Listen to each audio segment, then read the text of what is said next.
That's what making amends does. So it's asking what your partner needs in the moment and offering sincere act of restoration. So maybe you might want to say, if you didn't give your partner the attention that, and you can tell that it hurt them, maybe you can say, hey, you know what? To make up for it, I would love to take you out to dinner and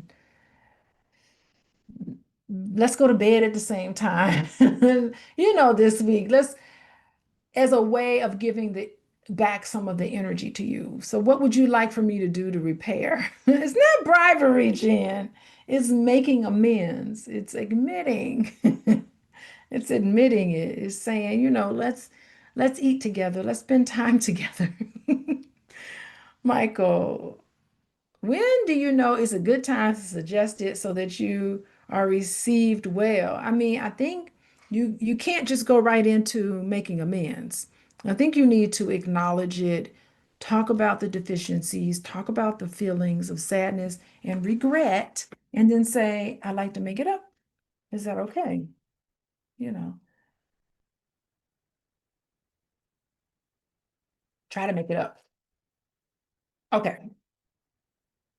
It's better than not acknowledge, not trying to make it up. Okay, but that's just step four. Okay, let's go to step five.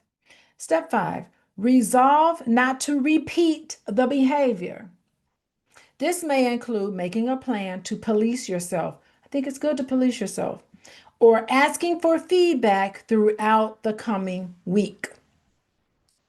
So, this is the plan for growth, not to repeat the behavior. So, this is where, again, you can invite your partner into your growth process. So, you can say, I'm going to pause before reacting next time. I'm going to check in with myself.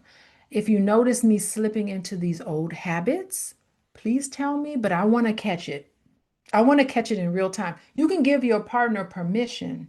I'm giving you permission to call me out because I want to make this commitment. And you're not making a commitment to yourself, but you're talking about it out loud. I don't want to repeat this behavior. I don't want to do it again. And I want to be accountable for my behavior. So I'm going to try to check in with myself and make sure that I don't do that. But if you notice me slipping back into these old behaviors, you let me know.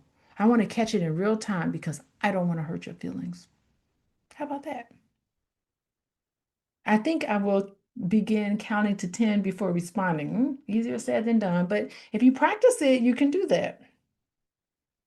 I like it. Okay, last step, number six. Number six is appreciate and thank each other for this opportunity. Woo! Oh my God, healing moments. Uh, this is like relationship 101 gold. So you can thank your partner for their grace, for listening, for choosing to connect with you instead of being resentful. You guys can make the commitment to do that. I think it's really good to do that. Like, thank you for letting me share how I feel. This means a lot to me that you didn't shut me down or push me away.